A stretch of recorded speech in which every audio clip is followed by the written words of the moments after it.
Hey everyone, welcome back to Div Parkour. In this video, I'm going to take some code that really belongs in the database, or some code that builds up some configuration that really belongs in the database, and actually put it there. This won't be a comprehensive implementation of this feature. For instance, I won't be building forms to create these records and that sort of thing, but what I'm going to show is basically an exercise in refactoring. So without further ado, let me just pull up Visual Studio Code. Now, I will warn you that I haven't done any of this. This is all, I'm doing this all on the fly, live, well, essentially live with you. So we'll see how it goes. We'll get as far as we can, and yeah, just see where it goes. See where the road takes us. All right, so specifically what I'm looking at is, and this is Glass Minnow, by the way. If you haven't been following the channel, I've been working on this project called Glass Minnow. It's an old PHP app that I wrote several years ago, and I'm bringing it basically into the modern world, into the future, addressing some security issues, addressing some maintainability issues, ultimately making it more scalable. So specifically here, what I'm looking at is there's this piece of config, I think it's in initializers, and you can see obviously this file is very long. It builds up a bunch of different information, but specifically what I want to deal with right here is this block here that grants permissions. Yeah, so basically what I want to do is take this, which really it's just a mapping of username on the left, role on the right. And I want to be able to store, I don't even think this is role. I think this is a permission. It's just a flag. So if we search, let's see, manage affiliates, if we search for this in the code base, you see it's used in one place. This current user has permission, right? So that's basically all that's going on. But as a start, I want to do something like this. So actually, well, let me show you what I'm aiming toward, kind of in pseudocode, and then we'll see how close we can get. So for each permission all as permission,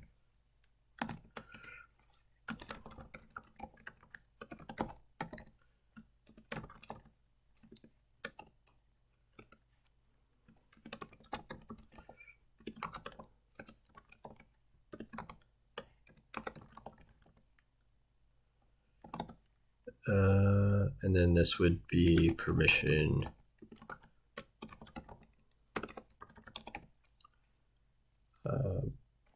I don't know, permission name, something like that. That's really all I want to do, at least to begin with, right? Ultimately, I probably want to further refactor this so that, where was that? Over here, this current user make has permission be a something that looks it up on the fly, right? Because long term, probably going to be a lot of users, a lot of different permissions. Loading this up, literally every single request, because that's how PHP works, is going to be a bit excessive, and probably the source of performance issues down the road if we don't nip this in the bud here.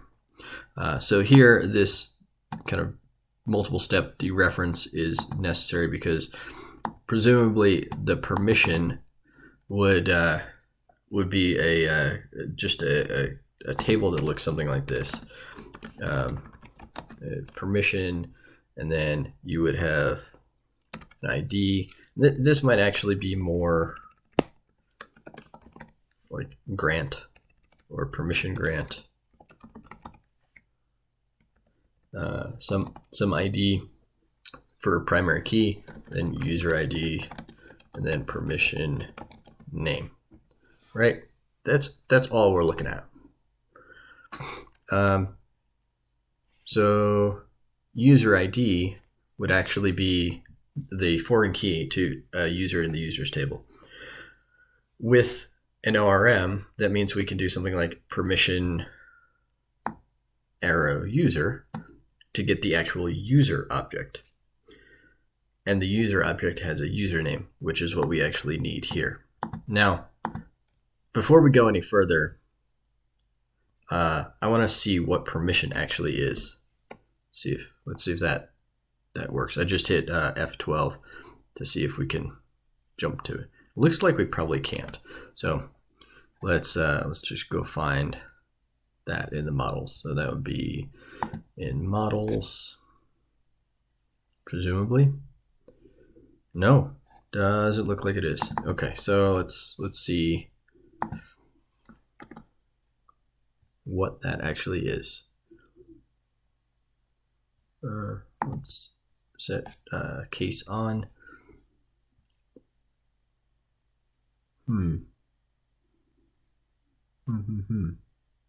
Okay, so I don't know where this actually comes from.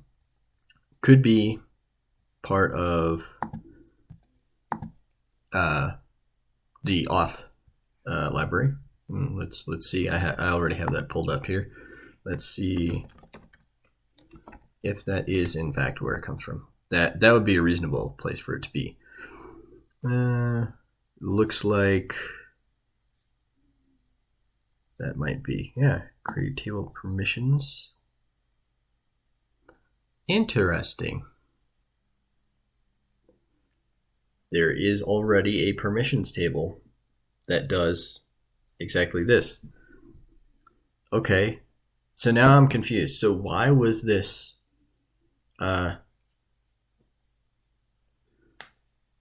why is this code here? Let's find out together.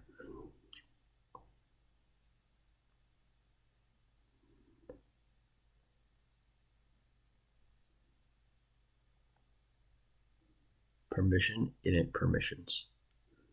Grant group, admin. Obviously that's a permission.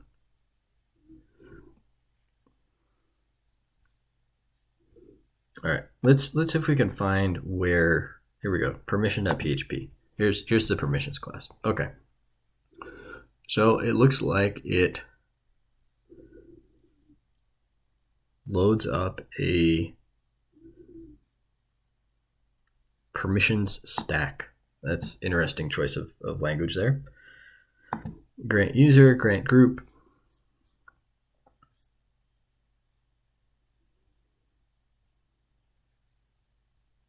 User has, group has. Okay, so it looks like we're 90% of the way there, actually.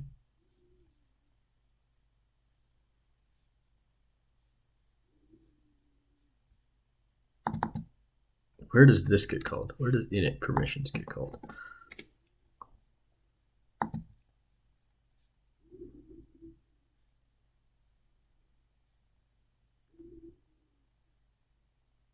Okay. So, so this actually changes things. So, I'm glad we encountered this. So it looks like the database structure that we're looking for already exists. What doesn't exist is something that pulls permissions out of the database on demand. So we'll actually probably implement that in this video.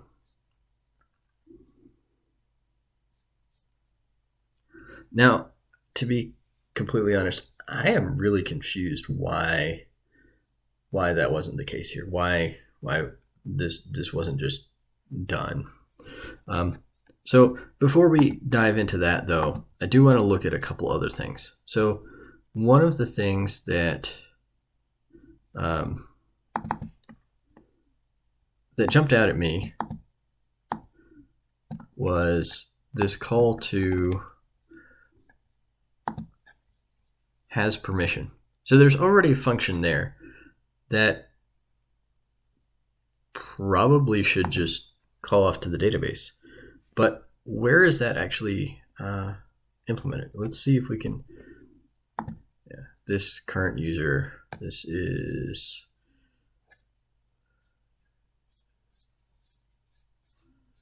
So that I think that's implemented on the controller, maybe. Let's see. That would be in core Pales. Current user doesn't exist. Okay, so that means it's part of the authentication module.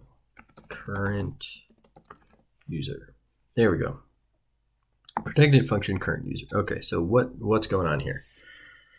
All right, so lots of logic to get the current user, and it returns a wrapped user. That's cool. Let's go find wrapped user. Wrapped user. Here we go. Has permission. Okay, so here's what's going on. Here's where we get to the root of this. Okay. Has permission.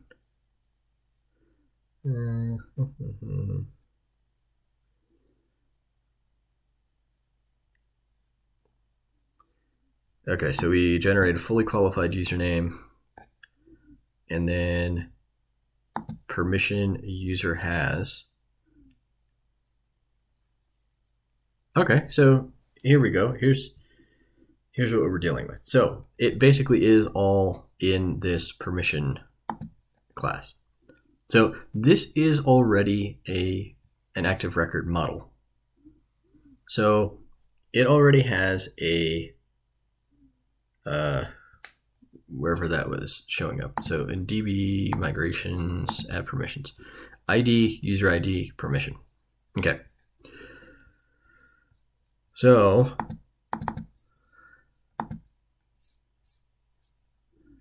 in order to maintain backwards compatibility, we should probably have, probably should keep all of the code that we have here. So in case, as is the case with Glass Minnow currently, in case we're adding a bunch of users or permissions here, we just leave that in place.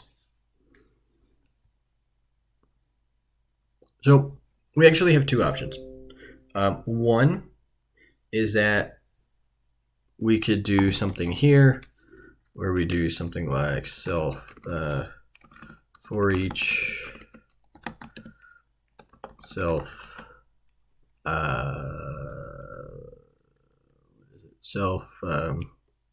all as grant.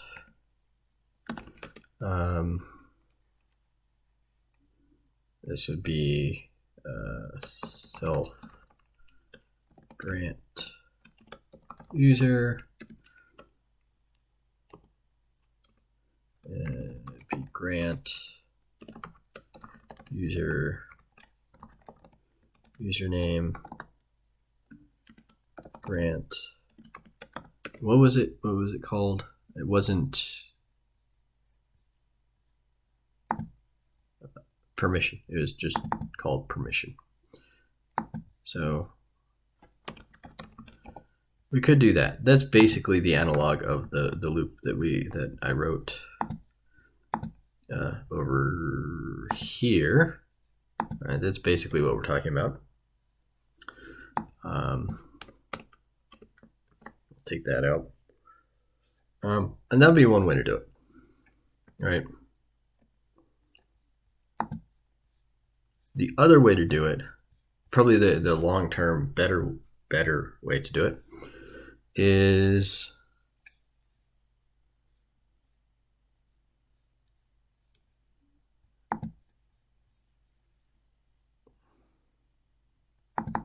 change this user has function, which is implemented right here, to actually look at the database. So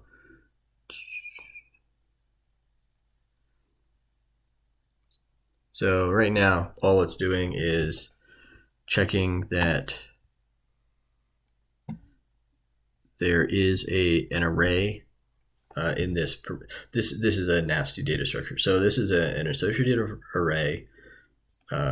It's instantiated, or it's initialized up here.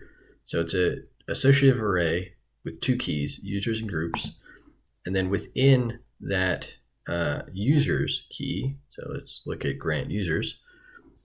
Well, it calls off to this grant. So stack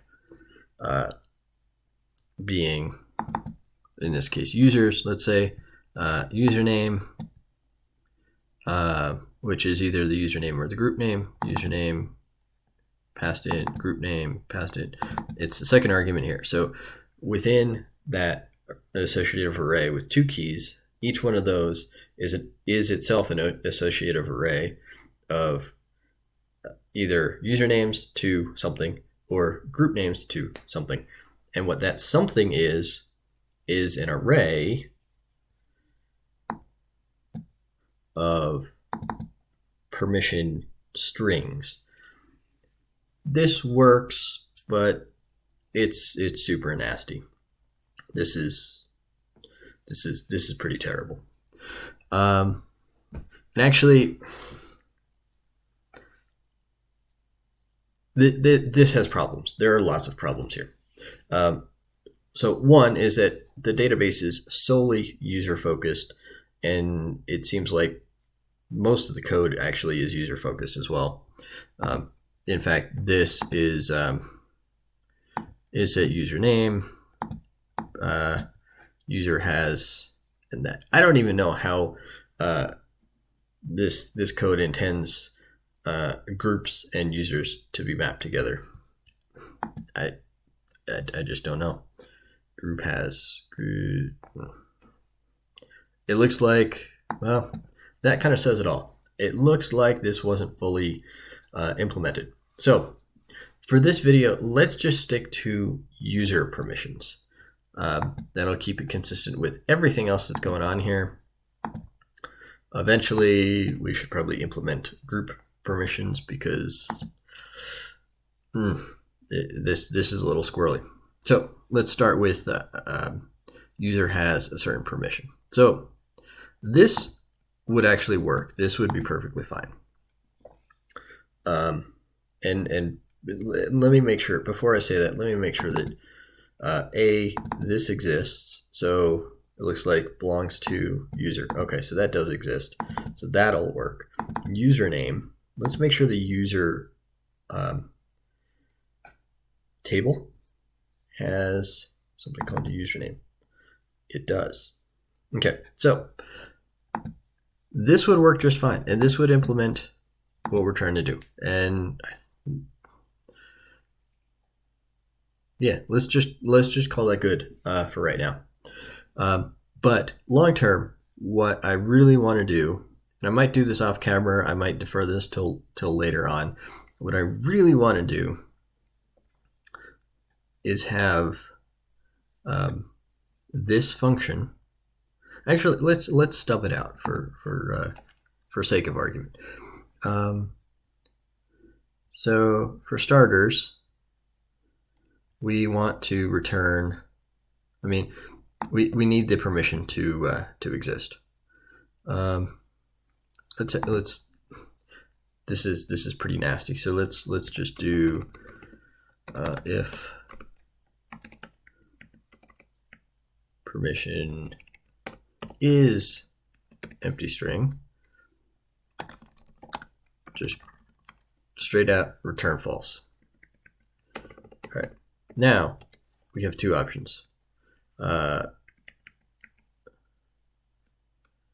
We can do if all of this return true, or we can fall back to looking in the database. So permission, I guess we should do self find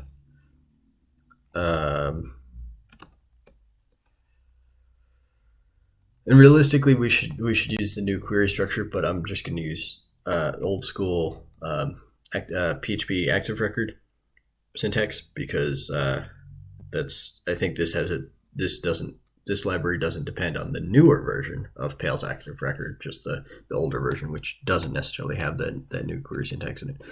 So we'll do user ID equals question mark and permission equals question mark, and that means we have to specify user ID of something. We'll get to that in a minute. And then permission. Right. Okay. So now, I think I know why this wasn't done this way. I think this wasn't done this way because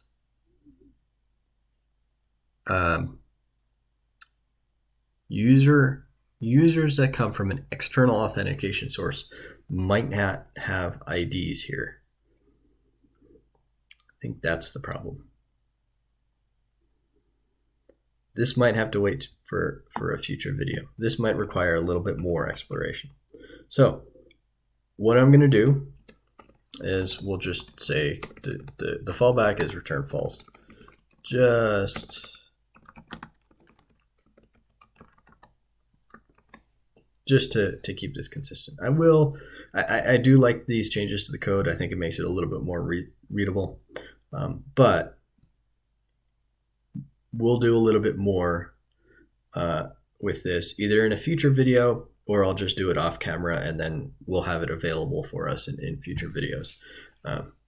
But yeah, I think this was a good exercise in doing some refactoring and a good exercise in digging deeper into code and kind of reading code that I wasn't familiar with anymore. So even though we didn't quite get where I'd intended to get with this, hopefully this was valuable. Hopefully you got something out of this video, and I appreciate you watching it. Be sure to hit that subscribe button and the notification bell. Hit that thumbs up button if you liked the video, if you found this entertaining at the very least. And leave comments below. Leave questions, anything along those lines. Really appreciate you being involved.